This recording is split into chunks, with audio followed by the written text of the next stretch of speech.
விக்கிரவாண்டி இடைத்தேர்தலில் எடப்பாடி பழனிசாமி எடுத்த உத்தி சரிதான் அப்படிங்கிறது முடிவு மூலம் தெரியுதுன்னு நினைக்கிறீங்களா?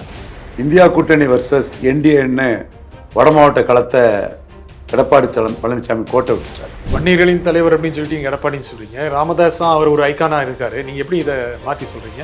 நான் சேலத்தில் உள்ள வாக்கு விதத்தை பார்த்து சொல்றேன். ராமதாஸ் கடுமையான போராட்டம் உண்மை சொல்லப்போனா 2021 அந்த ஒரு நிர்பந்தம் பண்ணி தானே கூட்டணி அமைச்சாங்க. 10 கொடுத்தாதான் அப்படின்னு. கண்டிப்பா இந்த கதை என்னாச்சுன்னா 10% கொடுத்த மோடிக்கு அப்பர் காஸ்ட் எல்லாம் ஓட்டு போட்டுக்கிட்டு வரவேற்ற ராகுல் அம்போன்னு விட்டாங்க பாருங்க. அந்த மாதிரி ஒரு பொசிஷனை ஏற்படுத்திட்டாங்க. எங்க சமூக வலைத்தளத்தில் ஏசி ரூம்ல இருந்துகிட்டு ஒரு மண்ணும் தெரியாத மண்டுகளே புரிஞ்சுக்கிடுங்க, செல்வராஜ் சாதியில தான் போகுதுன்னு சுமன் ஸ்ரீராமன்களும் மனுஷ புத்தனங்களும் புரிஞ்சுக்கிடுங்க. அண்ணாமலை உங்களை ஸ்கெட்ச் போட்டு கிளீனா எடப்பாடி பழனிசாமிக்கு ஒன்றும் கிடையாது, ஈர்ப்பு சக்தி கிடையாது, ஓட் கண்ட்ரோலிங் கெப்பாசிட்டி கிடையாது, ஓட் டிரான்ஸ்பரிங் கெப்பாசிட்டி கிடையாதுன்னு துல்லியமா எலெக்ஷனுக்கு முன்னமே பிடிச்சி நூல் பிடிச்சி அடிச்சு ஜெயித்துட்டாரா அண்ணாமலை? ஆனா பாமகவுக்கும் போயிருக்குல்ல. பாமகவுக்கு 1 year ஓட்டு போயிருக்கு. 57 பூத்துல அவங்க லீடிங். காசு பணம் துட்டு அரிசி பருப்பு வெங்காயம் வெண்டைக்காய் அது இது 1000 ரூபா 2000 ரூபா எல்லாத்தையும் மீறி வன்னியர்கள் 57 பூத்துல டாக்டர் ராமதாஸுக்கு லீடு கொடுத்திருக்காங்க. இங்க நடந்தது 1 year நான் 1 year போலரைசேஷன். ஆனா மறுபடியும் அதிமுக நேர்ந்துச்சுன்னா திரும்ப வந்துருப்போது வராது. அந்த களத்தை விட்டதுதான். வணக்கம் நண்பர்களே. விக்கிரவாண்டியில் வென்றது யார்? எடப்பாடி உத்தி சரியா? இதை பற்றி பேசுவதற்காக அரசியல் விமர்சகர் திரு ரவீந்திரன் துரைசாமி இங்க வந்திருக்கிறார். வணக்கம் திரு ரவீந்திரன் துரைசாமி. வணக்கம் ரஜந்தன். விக்கிரவாண்டி இடைத்தேர்தலில் எடப்பாடி பழனிசாமி எடுத்த உத்தி சரிதான் அப்படிங்கிறது முடிவு மூலம் தெரியுதுன்னு நினைக்கிறீங்களா? இந்தியா கூட்டணி வர்சஸ் என்டிஏன்னு வடமாவட்ட களத்தை எடப்பாடி பழனிசாமி கோட்டை விட்டுட்டார். தமிழக அளவில் அவர் 23% அவருக்கு அணி. முன்னோட மக்களவைத் தேர்தலோட 1% ஹோல் தமிழ்நாடு அதிகம். அது கேபி முனுசாமி நண்பர் சொல்ற மாதிரி இரட்டை தலைமையோட ஒற்றை தலைமை 1% அதிகம் பெற்றுட்டு கலிஸ்பேடு சீஸ்பேடு உண்மையை சொல்லிடுவோம். அதிமுக தொண்டர்கள்லாம் வருத்தப்படுறாங்க. 9176372367க்கு ஃபோன் போட்டு தொல்லை பண்ணிட்டு இருக்கிறாங்க. உண்மை அது நம்ம மனப்பூர்வமாக அதை ஏற்றுக்குவோம். இந்த டிஃபரன்ஸை கொடுத்தது யாரு? வட மாவட்டம் வன்னியர்கள். அப்போ நீங்கள் வட மாவட்டத்தில் சேலத்தை எடுத்துட்டீங்கன்னா நீங்கள் 38, ராமதாஸ் வெறும் 8, 9, 30% டிஃபரன்ஸ் இருக்கு சேலத்தில். இதே டிஃபரன்ஸ் நீங்க 30க்கு மேல இருக்கு கள்ளக்குறிச்சியில். இதே டிஃபரன்ஸ் சிதம்பரத்தில் 20, 15ன்னு விழுப்புரம் இங்கிட்டு பெரிய டிஃபரன்ஸ்ல இருக்கு. தமிழக அளவில் 5% தான் டிஃபரன்ஸ். எப்படி இங்க நீங்க வாங்கின 30, 25, 20ங்கிற வட தமிழக வன்னியர்களின் பெருந்தலைவர் எடப்பாடி பழனிசாமி போல் பண்ண ஓட்டால தமிழக அளவில் நீங்க கீழே போறதுல 5% ஏறி தப்பிருக்கீங்க. எங்க வன்னியர்களின் தலைவர் அப்படின்னு சொல்லிட்டு எடப்பாடின்னு சொல்றீங்க. ராமதாஸ் அவர் ஒரு ஐக்கானா இருக்காரு. நீங்க எப்படி இதை மாத்தி சொல்றீங்க? நான் சேலத்தில் உள்ள வாக்கு விதத்தை பார்த்து சொல்றேன். சேலத்தில் நான் வன்னியர்கள் பாட்டாளி மக்கள் கட்சி ஓட்டு போட்டிருக்காங்க. 3% பாட்டாளி மக்கள் கட்சி எடுத்த இடத்துல 8% எடுத்திருக்காங்க. 4 எடுத்த இடத்துல 11 எடுத்திருக்காங்க. ஆனா 25 எடுத்த இடத்துல 9 வந்திருக்குதுன்னா அந்த 9க்குள்ளேயும் நான் வன்னியர் ஓட்ஸ் இருக்கு. அப்போ 1 year ஓட்ஸ் அப்படியே எடப்பாடி பழனிசாமிக்கு 10.5 கொடுத்தாருன்னு போயிட்டு இது எல்லா ஜாதியும் இதில் அலர்ட்டாக இருக்கணும். நான் ஏன் இந்த அலர்ட்னஸை கொடுக்குறேன்னா, இன்னைக்கு தமிழ் மண்ணில் வன்னியரால் ஒரு தனி ஒதுக்கீடு வாங்க முடியும். நாடாரால முடியாது, கள்ளரால முடியாது, மறவரால முடியாது, அகமுடையாரால முடியாது, கொங்கு வேளாள கவுண்டரால முடியாது, முத்தரையரால முடியாது, யாதவரால முடியாது, வன்னியரால முடியும்னு வன்னியருக்கு அந்த பெருமையையும் அதையும் கொடுத்தது சி.வி. சண்முகமும் எடப்பாடி பழனிசாமியும். அந்த நன்றியை அவங்க காட்டிட்டாங்க. ராமதாஸே ஆனா ராமதாஸுடைய போராட்டம் தானே காரணம். ஆனா அவங்க கொடுத்த எடப்பாடிக்கு வாக்களிச்சிருக்கிறாங்க. இப்போ ஆனா ராமதாஸ் கடுமையான போராட்டம் உண்மை சொல்லப்போனா 2021 அந்த ஒரு நிர்பந்தம் பண்ணி தானே கூட்டணி அமைச்சாங்க. 10 கொடுத்தாதான் அப்படின்னு. கண்டிப்பா இந்த கதை என்னாச்சுன்னா 10% கொடுத்த மோடிக்கு அப்பர் காஸ்ட் எல்லாம் ஓட்டு போட்டுக்கிட்டு வரவேற்ற ராகுல் அம்போன்னு விட்டாங்க பாருங்க. அந்த மாதிரி ஒரு பொசிஷனை ஏற்படுத்திட்டாங்க. 10 பாமக தொகுதியில் 9ல் எடப்பாடி பழனிசாமி 3வது இடத்துக்கு அதிமுக தள்ளிட்டாங்க. தள்ளின இடத்துல ஹெவி டிஃபரன்ஸ். அப்ப இதுதான் எடப்பாடி பழனிசாமிக்கு. கன்னியாகுமரி எடுத்துடுங்க 4% தான். என்ன ஹெவி டிஃபரன்ஸ்? என்டிஏ. திருநெல்வேலி எடுத்துடுங்க 8% தான் அதிமுக. என்ன டிஃபரன்ஸ்? இப்படி நீங்க ராமநாதபுரம் எடுத்துடுங்க, என்டிஏ ஹெவி டிஃபரன்ஸ். தேனி எடுத்துடுங்க, என்டிஏ டிஃபரன்ஸ். நண்பர் செல்லூர் ராஜ், அவர் ரொம்ப ஒரு அப்பாவியா அவரை போட்டு அடிக்கிறாங்க. அவர் வெளிப்படையா ஓப்பனா சொல்லிட்டாங்க, பிராமணன் போயிட்டான், சௌராஷ்டிரா போயிட்டான், கிறிஸ்டின் முஸ்லீம் அங்க போயிட்டா.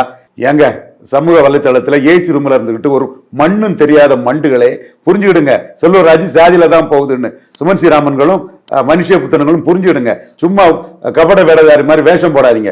களத்துல இருக்கு செல்லூர் ராஜ் ரவீந்திர துரைசாமிக்கு கருத்தை தெளிவா என்டால்ஸ் பண்றாரு. ஒன்னும் தெரியாம ஏசி ரூமுக்குள்ள இருந்துகிட்டு புத்தக புழுக்களா இருந்துகிட்டு களத்துல இல்லாம பேசிட்டு இருக்கக்கூடிய சுமந்துகளும் மனுஷ புத்திரங்களும் இதை புரிஞ்சுக்கிடணும். ஏன் இந்த இதுல கடுமையா பேசுறீங்க? அவங்கள களம் தெரியாம ஊடகத்துல ஆஷ்டாச பூபதி மாதிரி ஒரு போலித்தனமா பேசுற வழக்கம் அவங்க 2 பேர்த்திட்டும் இருக்கு. அப்போ செல்லூர் ராஜ் சொல்லிட்டாருன்னா இதை வச்சு நம்ம அடிக்க வேண்டிய இடத்துல அடிச்சிடணும் அவங்கள. சகோதரர்கள் தான், அது வேற விஷயம். இதுல இந்த டிஃபரன்ஸ் கிடைக்கிறதுக்கு காரணம் வட தமிழகம். அந்த வட தமிழகத்துல நீங்க 36% இருக்கிறீங்க, 17% என்டிஏ இருக்குது. அப்போ 20% நீங்க டிஃபரன்ஸ் இருக்கக்கூடிய இடத்துக்குள்ள நீங்க களத்தை விட்டு ஓடுனது தவறு. இந்தியா கூட்டணி வர்சஸ் என்டிஏன்னு வட தமிழக அரசியல் போச்சுன்னா ஹோல் தமிழ்நாடு அரசியலே India alliance versus NDA alliance தான். ஒரு இடைத்தேர்தல் இது மாற்றம் ஏற்படுமா என்ன? ஒரு இடைத்தேர்தல் மாற்றம் ஏற்படும்னா நீங்க அன்னைக்குள்ள காலகட்டங்கள்லாம் மாற்றம் ஏற்படாது. இன்னைக்கு உள்ள காலகட்டம் முதல் இடத்துக்கும் 2வது இடத்துக்குள்ள வித்தியாசம் 24, 2வது இடத்துக்கும் 3வது இடத்துக்குள்ள வித்தியாசம் 5. இந்த 5 வித்தியாசம் மேல 2வது இடம் அதிமுக அணி வருது காரணமே வட மாவட்டமும் வன்னியர்களும் தான். அந்த இடத்துல வன்னியர்களை நம்பி நீங்க சிவிஷனமும் நீங்களும் களத்துல நின்று என்டிஏ 3வது தள்ளாம என்டிஏக்கு 2வது இடத்தை நீங்க கொடுத்துட்டு களத்தை விட்டு ஒதுக்கிட்டீங்கன்னா அண்ணாமலை உங்களை ஸ்கெட்ச் போட்டு கிளீனா எடப்பாடி பழனிசாமிக்கு ஒன்றும் கிடையாது, ஈர்ப்பு சக்தி கிடையாது, ஓட் கண்ட்ரோலிங் கெப்பாசிட்டி கிடையாது, ஓட் டிரான்ஸ்பரிங் கெப்பாசிட்டி கிடையாதுன்னு துல்லியமா எலெக்ஷனுக்கு முன்னமே நூல் பிடிச்சி அடிச்சு ஜெயித்துட்டாரா அண்ணாமலை? நீங்க பாய்காட் பண்ணியும் முன்னோட வாக்குப்பதிவு டேர்ன் அவுட் அதிகம். ஜெயலலிதா பாய்காட் பண்ணும்போது முன்னோட டேர்ன் அவுட் குறைவு. அந்த தொண்டாமுத்தூர், ஸ்ரீவைகுண்டம், பர்கூர் எல்லாம் பாய்காட் பண்ணும்போது குறைவு. பார்த்துக்கிடுங்க, யாரும் டேட்டாவை பார்த்துக்கலாம். உங்க ஓட்டு அப்படியே திமுகவுக்கு பெருமளவில் போயிட்டு ரெட்டையில ஓட்டு அதிமுக ஓட்டு திமுக போயிருக்குங்கிறீங்க. கண்டிப்பா அது போலரைசேஷன், வன்னியர் அல்லாதார் போலரைசேஷன். ஆனா பாமகவுக்கும் போயிருக்குல்ல? பாமகவுக்கு வன்னியர் ஓட்டு போயிருக்கு. 57 பூத்துல அவங்க லீடிங்.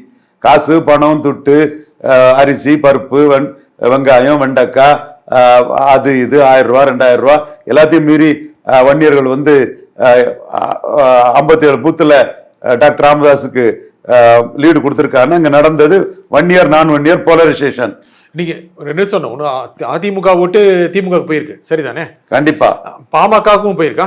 வன்னியர் ஓட்டெல்லாம் பாமக போயிருக்கு. கொஞ்சம் வன்னியர் ஓட்டு பேக்ரவுண்ட் உள்ள வன்னியர் அன்னியூர் சிவான்னு ஸ்டாலின் ப்ரோ வன்னியர் பண்றாருன்னு கொஞ்சம் வன்னியர் ஓட்டு போயிருக்கு. காமராஜ் மாதிரி ஆண்டி வன்னியர் பண்ணல. அதிமுகவுக்கு கடந்த மக்களவை தேர்தலில் இந்த செக்மெண்ட்ல போன வன்னியர் ஓட்டு அதிமுக நிக்காததுனால பாமக போயிருக்கு, அப்படியா? அதிமுக நின்னாலும் 3வது பேர் அச்சப்பட்டு ஓடுனதுனால பாமக போயிருக்கு. பட் அதிமுக போன வன்னியர் ஓட்டு தான் பாமக. கண்டிப்பா அதிமுக போன வன்னியர் ஓட்டு. ஆனா மறுபடியும் அதிமுக நின்றுச்சுன்னா திரும்ப வந்துரு போகுது. வராது. அந்த களத்தை விட்டதுதான். நீங்க ஜெயலலிதா பாய்காட் பண்ணும்போது 37% ஜெயலலிதாவுக்கு தலைமையிலான அணிக்கு, கருணாநிதி தலைமையான அணிக்கு 42%, கலைஞரும் புரட்சி தலைவிக்கும் கலைஞருக்குள்ள வித்தியாசம் 5% தான். இன்னைக்கு 24% வித்தியாசம் இருக்கு. ஸ்டாலின் முதல்வருக்கும் எதிர்கட்சி தலைவருக்கும் 5% வித்தியாசங்கிறது அண்ணாமலைக்கும் எடப்பாடிக்கும் தான் 5% வித்தியாசம். சின்ன கவுண்டருக்கும் பெரிய கவுண்டருக்கும் இடையில தான் 5% வித்தியாசம். அப்போ நீங்க பெரிய கவுண்டர் வன்னிய கவுண்டர்கிட்ட களத்தை விட்டுட்டு போனா என்ன நிலைமை ஆகும்? சிக்கல் தானே. வட தமிழகத்திலையும் இந்தியா அலையன்ஸ் வர்சஸ் என்டிஏ ஆயிருமே. ஸ்டாலின் இந்தியா அலையன்ஸ் சொல்றாரு. ஸ்டாலின் என்ன சூதனமா இருக்கிறாரு. அவரு 19 இருந்தே இந்தியா அலையன்ஸ் ஜெயிக்கிட்டாரு மனுஷன். எங்க 2024 தானே இந்தியா அலையன்ஸ்னே வந்தது. அப்ப இந்தியா அலையன்ஸ்ல திருமாவளவனுக்கு ஷெட்யூல் காஸ்ட் ஓட்டு அவருக்கு பெருத்த லாபம், காங்கிரஸுக்கு, முஸ்லீம் லீக்குக்கு, இவங்க இந்த கம்யூனிஸ்டுகளுக்கு கிறிஸ்டின் முஸ்லீம் ஓட்டுகள் மிக பெருத்த லாபங்கிறத தெளிவா புரிஞ்சுக்கிட்டு இந்தியா அலையன்ஸ்னே சொல்லிட்டாரு. திமுக செய்தி தொடர்பாளர்களே புரிஞ்சுடுங்கப்பா, உங்க தலைவர், திமுக தலைவர், தமிழக முதல்வர் உயரிய இடத்துல எடப்பாடியோட ரொம்ப உயரத்துல இருக்கக்கூடியவர் இந்தியா அலையன்ஸ் சொல்றாருப்பா. நீங்க என்ன இதை புரிஞ்சுக்கிட்டு பேசுங்க, நீங்க யாரோ என்ன வாட்டு பேசாதீங்க. ஏன் சொல்றீங்க? அது லாபம்னு நினைக்கிறாரு அவருக்கு. அரசியல சோழியம் குடும்பி சும்மா ஆடாது. ஏன் இந்த மாதிரி நிலைமையில இருக்கு? எதுக்காக அந்த கருத்து சொல்லணும்? இன்டைரக்டா கிறிஸ்டின் முஸ்லீம் ஓட்டு கன்சால்டேட் ஆகுது. இன்டைரக்டா பழைய சம ஓட்டு கன்சால்டேட் ஆகுது. இன்டைரக்டா பிரமொழியாளர் ஓட்டு அதிக அளவுல கிடைக்குது. எந்த தலைவர் இதை ஏமாறுவாரு? ஸ்டாலின் மிக துல்லியமா கலைஞரோட புத்திசாலித்தனமான தலைவர். தெளிவா அதில் உள்ள லாபத்தை, இந்தியா கூட்டணி சொல்லக்கூடிய லாபத்தை தெளிவா உணர்றாரு. அப்படின்னா அந்த தொகுதியை பொறுத்த வரைக்கும் விடுதலை சிறுத்தைகளுடைய கணிசமான வாக்குகள் திமுக கிடைச்சிருக்குல்ல? கணிசமான வாக்கா பரையர் சமூக ஏரியாவுக்குள்ள யாரும் பிரச்சாரத்துக்கு போக முடியல. மேட்டர் எண்ட்ஸ் தேர். முழுக்க முழுக்க முழுக்க திமுக முழுக்க முழுக்க திமுகவுடைய வெற்றிக்கு பெரும்பங்கு இருக்கு அந்த சமூகத்துக்கு. கண்டிப்பா கிறிஸ்டின் முஸ்லீம் கன்சால்டேஷனும் பரையர் கன்சால்டேஷனும் மு.க. ஸ்டாலின் தலைமையிலான அணியில தான் இருக்கும். அவரும் புரிஞ்சுக்கிட்டாரு, விடமாட்டாரு. கலைஞர் மாதிரியான மத்திய அரசு அமைச்சர் பதவிக்காக போறாரு, வின் பஸ்ட்னு தெள்ள தெளிவா அரசியல் பண்றாரு. இதைத்தான் நான் தான் சொல்லிட்டு இருக்கிறேன், 19 இருந்து சொல்லிட்டு இருக்கேன். இதை கேட்டா ஸ்டாலினுக்கு ஏஜென்ட் வேற என்ன சொல்றாங்க? அறிவு அவ்வளவுதான், உண்மையை சொன்னா கசக்குது. நாம என்ன சொல்ல முடியும்? ஆனா நாம ஏன் ஸ்டாலினுக்கு ஏஜெண்டா இருக்க போறோம்? நம்ம 1-1 ஸ்டாலினை தோக்கடிக்கலாம், அதுக்குள்ள வீகம் இருக்கு. தோற்கடிக்கப்பட முடியாதவர் ஸ்டாலின் அல்ல. 23, 18, 8 சேர்ந்தா தோக்கடிக்கலாங்கிற எண்ணத்துல தான் நாம இருக்கோம். 23, 18, 8 அதிமுக, என்டிஏ, நாம் தமிழர், அது அந்த கணக்கு தானே சொல்றீங்க? அதேதான். அது அத்தனை பேர் சேர்ந்தா ஸ்டாலின் சேரணுமே. சிரமம் தான். 67 இப்படிதான் சிரமம் இருந்து முதலமைச்சர் ராஜாஜி சோர்ந்து போய் காஞ்சிபுரத்திலே பணத்தை கொடுத்து கடும் லீடிங்ல தோக்கடிச்சிட்டாங்கன்னு எம்பிக்கு எம்எல்ஏக்கு கண்டஸ்ட் பண்ணதுக்கு மனவலி மேல இருந்த அண்ணாவுக்கு ஆறுதலும் தேர்தலும் கொடுத்து 1-1 கொண்டு வந்து முதலமைச்சர் ராஜாஜி சாய்ச்சி காட்டல. சரி, முக்கியமா இந்த தேர்தலை பொறுத்து எங்களுக்கும் தான் எங்களுக்கும் தான் வெற்றி அப்படின்னு ராமதாஸ் சொல்றாரு. கண்டிப்பா வெற்றி அவருக்கு. 10 தொகுதியில 9ல ஹெவி டிஃபரன்ஸ்ல 3வது இடத்துக்கு எடப்பாடி பழனிசாமி வன்னியர்களின் பெருந்தலைவர் பண்ணிட்டாரு. அந்த சூழ்நிலை இன்னைக்கு அவர் 2வது வந்திருக்கிறது ராமதாஸுக்கு பெரிய வெற்றி.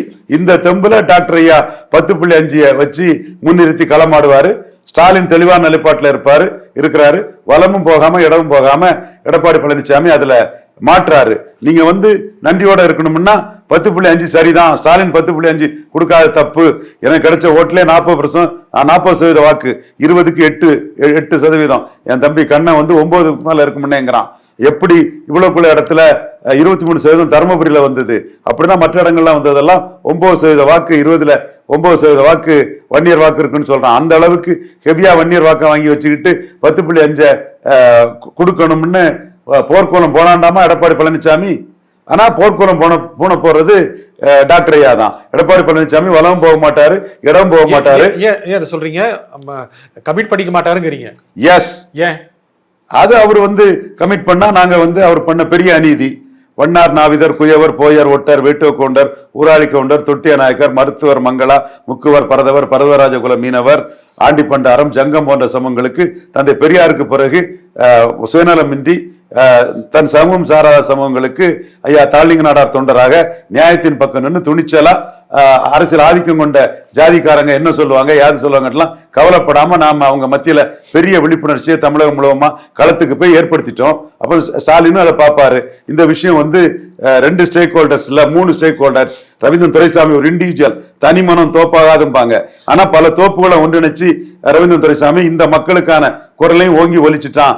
இனிமே நம்ம இந்த மக்களை மீறி எதுவும் எடப்பாடி பழனிசாமி மாதிரி இவங்க எல்லாம் தெருவில் இறங்கி போராட மாட்டாங்க, அப்படி எல்லாம் தூக்கி போட்டுக்கிட்டு அசால்ட்டா எதுவும் பண்ண முடியாது, விடமாட்டான் ரவீந்திரன் துரைசாமி டீம் அப்படின்னு ஸ்டாலினே இந்த விஷயத்த ரொம்ப சர்க்கம்ஸ்பெக்ட் பண்ணி மத்திய அரசு ஜாதி வாரி கணக்கெடுக்கணும்னு இதை அணுகுறாங்க.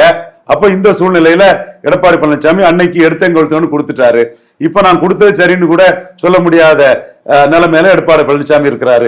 9176372367 போன் பண்ணி தொல்லை கொடுத்தா ரவீந்திரன் துரைசாமி பேசுறத விட்டுறலான்னு நினைக்கிறாங்க. இப்ப நான் எங்க இருந்து வந்தவன், என் தரம் என்ன?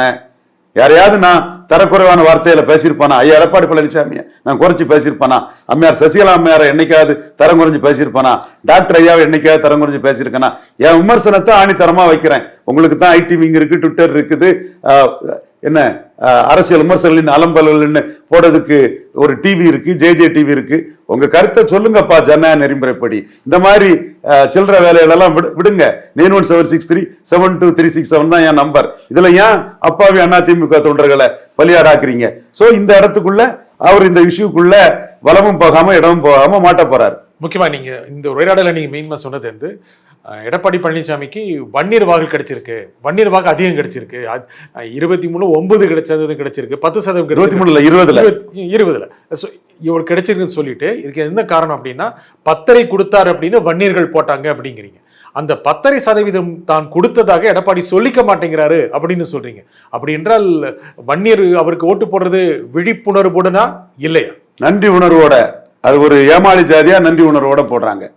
ஏன் ஏமாளி ஜாதிங்கிறீங்க? அவங்களுக்கு தெரியல. இப்போ அவங்க ஒரு ஏமாளி ஜாதிங்க தாங்க. இவங்களுக்காக நான் கன்னியாகுமரி டிஸ்ட்ரிக்ட்ல டாக்டர் ஏட்ட வந்தேன். டாக்டர் ஏட்ட கேளுங்க நம்மளுக்கு பண்ண கான்ட்ரிபியூஷன் என்ன, அவங்களுக்கு எப்படி எல்லாம் காப்பாத்தினேன், 98 எப்படி எல்லாம் காப்பாத்தினேன்னு டாக்டர் ராமதாஸ் மனச்சாட்சி இருந்தா அது பேசும். எதிர்பார்த்தா வந்தேன், சமூக நீதி அடிப்படையில மற்றவங்க உங்களை அமுக்குறாங்கிறதுக்காக ஒரு தளத்துல இருந்து வந்தேன். அதனால ஏமாளி ஜாதி தான் எனக்கு தெரிஞ்ச வகையில். அவங்க இப்போ 10.5 கிடைக்கல, மறுபடியும் எடப்பாடிக்கு ஏன் போடுவாங்க? அதுதான் அந்த கிராட்டிடியூட காட்டுறாங்க. அவங்க கிராட்டிடியூட் காட்டுறாங்க, கிராட்டிடியூட் நன்றி பாராட்டுகிறார்கள், நன்றிக்காக வாக்களிக்கிறார்கள், நன்றிக்காக தான் வாக்களித்தார்கள். ஆனால் எடப்பாடி 10.5% கொடுத்தது சரி என்று சொல்ல மறுக்கிறார் அப்படின்னு நீங்க, இதுதான் என்னோட இது, நீங்க சொல்லுங்க, செய்திங்கெல்லாம் சொல்லுங்க. நீங்க இந்த மாதிரி சொல்றதன் மூலம் ஐயா வன்னியர்களே நீங்க இத்தனை நேரம் எடப்பாடிக்கு போட்டீங்க, இனிமேல அது வெளிப்பட்டு நிறுங்க அப்படின்னு சொல்ல வரீங்களா? இல்ல, அது நீங்க சி.வி. சண்முகம் இருக்காரு, இது முன்னாள் சட்டமைச்சர், இவரு அன்பழகன் இருக்கிறாரு, வீரமணி இருக்காரு, எக்கச்சக்க வன்னியர்கள் இருக்காங்க. அது ஒரு வன்னியர் கட்சியா தானே இருக்கு. அதனால வன்னியர் ரெப்ரசன்டேஷன் இயல்பாவே அங்க இருக்குது. அதனால நம்ம திமுகவோட அதிக வன்னியர் ரெப்ரசன்டேஷன் அதிமுக தான் இருக்குன்னு சொல்லும்போது நம்ம அந்த இடத்துக்குள்ள போய் நம்ம அவங்களுக்கு தெரியாத முடிவா? சரி, வன்னிய சமூக மக்கள் பாட்டாளி மக்கள் கட்சியை நம்புவதை விட அதிமுகவை அதிகம் நம்பலாம் அப்படின்னு நினைச்சாங்களா இல்லையா? 24 அப்படி நம்பியிருக்காங்க. 24 மக்களவை தேர்தல். ஆனா அதை கண்டினியூ பண்ணுவாங்களா? கண்டினியூ பண்றதும் பண்ணாதும் டாக்டர் ராமதாஸ் எடுக்கக்கூடிய அரசியல் நிலைப்பாட்டில் இருக்குது. என்ன 10.5 மையமா வச்சு தன்னோட போராட்டங்களையும் வன்னியர் விழிப்புணர்ச்சியும் அவர் மக்கள் மன்றத்தில் கொண்டு போய் செய்து அதை பெரிய அளவுக்கு அதுக்கு ஒரு விழிப்புணர்ச்சி ஏற்படுத்தி போராட்ட களத்துக்குள்ள வருவார். அப்படி வரும்போது எடப்பாடி பழனிசாமி என்ன நிலைப்பாடு எடுக்கிறாரு, 10.5 நான் கொடுத்தது சரிதான், டாக்டர் ராமதாஸ் போராட்டம் சரிதான்னு சொல்றாரா இல்லையாங்கிறத பார்க்கணும். கமிட் பண்ணாம இருக்கலாம்ல? கமிட் பண்ணாம தான் இருக்கிறாரு. அப்படியே கண்டினியூ பண்ணலாம்ல? கமிட் பண்ண வைக்கிறதுக்குள்ள வேலையை தான் நம்ம பார்த்துட்டு இருக்கோம். இல்ல, டாக்டர் ராமதாஸ் போராட்டம் நடத்தினா மாநில அரசு அதை செயல்படுத்துவதற்கான நிர்பந்தங்களை கொடுங்கள் அப்படிங்கிற அளவுக்கு தான் திமுக அரசை எதிர்த்து தான் அவர் செய்ய முடியும். இல்ல அதிமுக எப்படி அவர் எதிர்த்து வாக்கு வாங்க முடியும்? பார்ப்போம் எப்படி அது வருதுங்கிறத பார்ப்போம். நம்ம we need not rush to conclusion. Ramadoss அதை எடுப்பாரு. வன்னியர் அல்லாதார் அரசியல் 98 ஜெயலலிதா அம்மையார் பாமக கூட்டணியில் சேர்க்கும் போது அது உருவாயிற்று. ஜெயலலிதா அம்மையார் தமிழ் மண்ணில் 2 போலரைசேஷனை உருவாக்குனாங்க. ஒன்று இந்துத்துவா வர்சஸ் கிறிஸ்டின் முஸ்லீம் கன்சால்டேஷன், இன்னொன்று வன்னியர் வர்சஸ் வன்னியர் அல்லாதார் கன்சால்டேஷன். இந்த ரெண்டும் ஜெயலலிதா அம்மையார் உருவாக்குன ஒரு அரசியல். அவங்க வெற்றிக்காக தான் பண்ணாங்க. அது அந்த 2 போலரைசேஷன்லையும் அவங்க வெற்றியை தான் பெற்றாங்க. பட் இது ரெண்டுமே இப்போ எடப்பாடி பழனிசாமிக்கு வனியாவந்தனுக்கு திணறாரு. வெற்றி பெறதுக்கு அவருக்கு சிரமமா இருக்குது. இந்த இடத்துக்குள்ள தான் சீமானே இந்த போலரைசேஷன் பொலிட்டிக்ஸுக்குள்ள 4-6 தான் ஆக்க முடிஞ்சு. அதுக்கு மேல சீமானால அதிமுக ஓட்டும் டிரான்ஸ்ஃபர் ஆகல. விஜய்க்குன்னு ஓட்டு இல்லை, இருந்தா தானே டிரான்ஸ்ஃபர் ஆகுதுக்கு. விஜய்க்கு ஓட்டு இல்லைங்கிறதுக்கு 2014 அவரு எங்க அண்ணன் ரஜினிகாந்த மோடி தலைவர் மோடியை பார்த்தாரு. விஜய் மோடியை போய் கோயம்புத்தூர்ல பார்த்தாரு. இதுக்கே வித்தியாசம் தெரியாதவங்க தான் இன்னைக்கு ஊடகங்கள்ல அரசியல் விமர்சகர்கள் அது இதுன்னு பண்ணிட்டு இருக்காங்க. என்ன செய்ய முடியும்? விஜய் அதை கேம்பெயின் பண்றாரு, அவருக்கு ஆட்கள் அதை இன்ஃபுளுன்ஸ் பண்றாங்க. சரி, அவங்க தான் பாவம் பழைச்சிட்டு போட்டு. அந்த சூழ்நிலையில விஜய் மோடியை பார்த்த பிறகும் ஜெயலலிதா அம்மையார் 6% வாக்கு அதிகம் எடுத்தாங்கன்னா விஜய்க்குன்னு ஓட்டு இல்லை, எந்த தனிநபருக்கும் ஓட்டு கிடையாது. இது ரஜினிகாந்துக்கும் சேர்த்து தான். சோ அவர் எங்க இருந்து டிரான்ஸ்பர் பண்ணுவார்? இல்லாத ஓட்ட விஜய் எங்க இருந்து டிரான்ஸ்பர் பண்ணுவார்? சரி, முக்கியமாக இந்த தேர்தலில் இருந்து பார்க்கும் பொழுது 10.5 யாருக்குமே கமிட்மெண்ட் கிடையாது. விரும்பினால் டாக்டர் ராமதாஸ் போராட்டம் நடத்தலாம். அதுல இல்லாம அப்படியே கடந்து போய் வர்ற வாக்குகளை வாங்கிட்டு தானே இருப்பாங்க அடுத்த தேர்தலில். ராமதாஸ் இதை விட்டாருன்னா அவரு எடப்பாடிட்ட இழந்த வாக்குகளை திருப்பி பெற முடியாது. போராட்டம் நடத்தினாதான் அவர் தக்க வச்சுக்க முடியும். கண்டிப்பா அதை நடத்தினாதான் தக்க வைக்க முடியும். என்டிஏ வர்சஸ் இந்தியா அலையன்ஸ் வர்றது தமிழ்நாட்டில் மற்ற பகுதியில் இருக்கிற மாதிரி வட தமிழகத்தில் இருக்கிறது இந்தியா அலையன்ஸ் வர்சஸ் அதிமுக கூட்டணி. அதிமுக கூட்டணி மாநில கட்சியோட இதை எடப்பாடி அங்க கெத்தா காட்டக்கூடிய இடத்துக்குள்ள இது 10.5 India alliance versus India alliance ஆயிரும். இங்க திருமாவளவன் இருக்காரு, அங்க ராமதாஸ் இருக்காரு. அதுவும் அந்த போலரைசேஷனை உருவாக்கி கொடுக்கும். சரி, இந்த சூழ்நிலை பொறுத்த வரைக்கும் கட்சியில் எந்த சலசலப்பும் இல்லாம தானே எடப்பாடி செயல் பண்ணுவாரு. யாரும் ஒன்றும் பெருசா அவருக்கு எதிராக கலகம் மூட்ட முடியாது. அந்த கண்டிப்பா கட்சி இப்படி அவர்கிட்ட இருக்கு, ரெட்டால் அவர்கிட்ட இருக்கு. நான் சொன்னா கரெக்டா வரணுங்கிறக்காக தான் நான் சொல்றேன். அதிமுகவில் எடப்பாடி இப்படியே விடமாட்டாரு இருப்பாருங்க சொல்லாதீங்க சார்னு கூட என்கிட்ட நிறைய ரிக்வெஸ்ட் பண்ணாங்க. விடமாட்டாரு, நம்ம சொன்னோமா அவர் மீண்டும் பிஜேபியோட சரண்டர் ஆக மாட்டாருன்னு சொன்னோம். உண்மைதானே? ஃபோன் பண்ணக்கூடிய நண்பர்களே 9176372367க்கு நீங்க சொன்னது சரியாயிட்டுங்க. எங்க தலைவர் சரண்டர் ஆக மாட்டாருன்னு சொன்னீங்க, எங்க தலைவரை சூப்பரா சொன்னீங்கன்னு சொல்லுங்க. அவருக்கு எதிராக ஐடி வராது, இடி வராது, சிபிஐ வராதுன்னு சொன்னேன். அவர் மேல மோடி ஒரு விஷயத்துக்கு சாப்பிட்டாதான் இருப்பாரு, இதெல்லாம் வராதுன்னு நீங்க கணிச்சு கரெக்டா சொன்னீங்கன்னு பாராட்டுங்கப்பா. சோ அது ஏன்னு சொல்லிட்டா இன்னும் நிறைய பாராட்டுவாங்கல்ல உங்க நபருக்கு.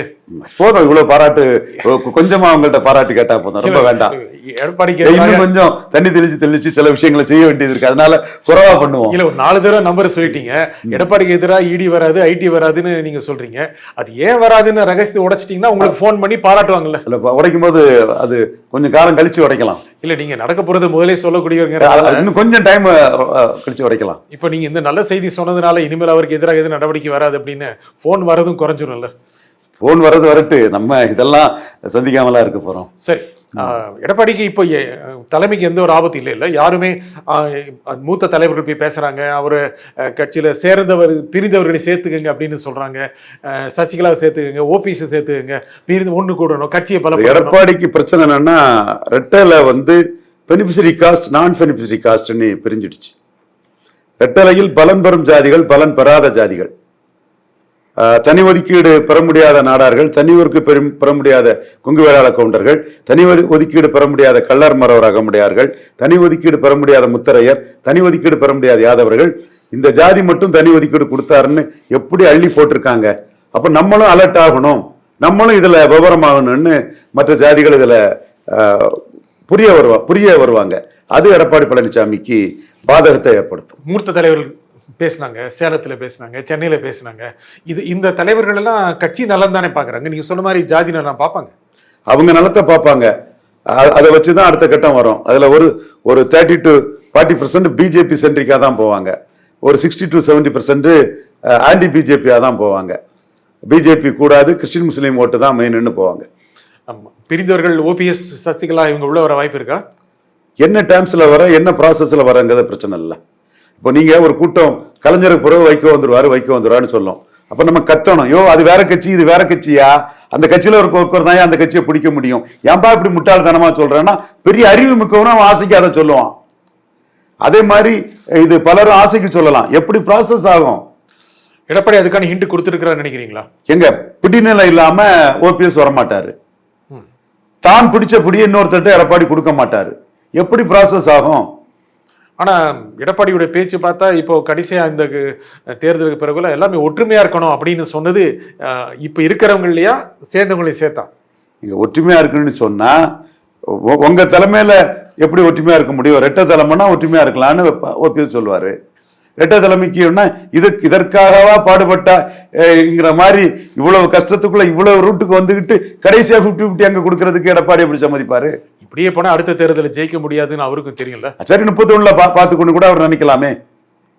அந்த மாதிரி ஒரு தோல்விக்கு தயாரா வர ஒரு தலைவர் அவர் தான் அதுல முடிவு பண்ணிக்கணும். இல்ல அந்த மாதிரி 10 வருஷம் ஆட்சியில் இல்லாம இருக்க முடியுமா அதிமுக? அதை ஏற்றுப்பாங்களா? இந்த பாலிசின் எடப்பாடி பழனிசாமி ஸ்கோர் எப்படி ஆடுவார் நினைக்கிறீங்க? பாப்போம். அவரு ஆடுதல திறமசாலி தான். நம்மளும் அவர் ஆட்டத்தை கலைக்கிறதுல நம்மளால முடிஞ்ச சாமானியன், ஒரு சாதாரண அட்வொகேட்டு. பட் உண்மை, நேர்மை, மனித நீதிக்கு மனிதநீதி, தர்ம நியாயம் படி justice is on our side, we need not blink at any point of time, settle we win the warன்னு நம்மளால முடிஞ்ச உதவிகளை கடவுளர்களால செய்யக்கூடியவங்க. we cannot do and undo things but we can turn many things. இது தமிழ்நாட்டின் வரலாறு. சசிகலா அம்மையாட்ட கேட்டா தெரியும், டாக்டர் ஐயாட்ட கேட்டா தெரியும், அடுத்தால எடப்பாடி பழனிசாமிட்டையும் கேட்டா அது தெரிய வரும். இந்த நிகழ்ச்சியில் உங்கள் கருத்துக்களை குறிப்பிக்காக ரவீந்திரன் துரைசாமி, மிக்க நன்றி. நன்றி. மீண்டும் ஒரு நிகழ்ச்சியை சந்திப்போம். நன்றி, வணக்கம்.